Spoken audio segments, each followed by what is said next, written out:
NEET மட்டும் தான் உலகமா அப்படின்னு விஜய் அவர்கள் கேட்டிருக்காங்க.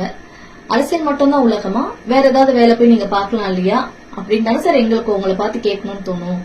ஒரு குழந்தைய உட்கார வச்சு அவங்களுடைய அம்மா அப்பா அந்த குழந்தைகிட்ட நீட் வேணாம், நம்ம கிட்ட வசதி வாய்ப்பு இல்ல, நீ வேற ஏதாவது படி, உனக்கு அது மன உளைச்சல கொடுக்கும், இந்த மாதிரி ஏதோ ஒரு காரணத்தை சொல்லி கன்வின்ஸ் பண்றாங்கன்னா அது வேற.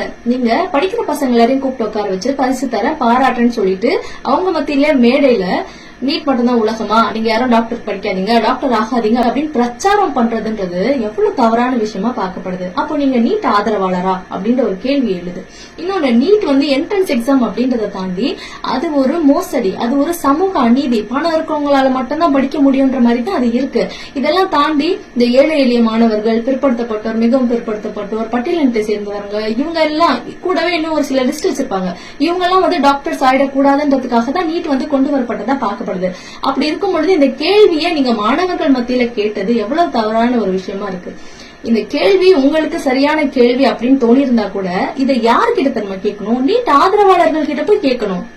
ஏன்னா நீட் மட்டும் தான் உலகமா, அதை தூக்கி போடுங்க சார், அப்புறம் பாருங்க பசங்க எப்படி படிப்பாங்க அப்படின்னு தானே சார் நீங்க பேசணும். ஆனா நீங்க மாணவர்கள்ட்ட பேசியிருக்கும் பொழுது எங்களுக்கு ஒரு விஷயம் கன்ஃபார்ம், முன்னாடியே தெரியும், இருந்தாலும் இப்போ டபுள் கன்ஃபார்ம், நீங்க ஒரு நீட் ஆதரவாளர் அப்படின்றது தெரியுது.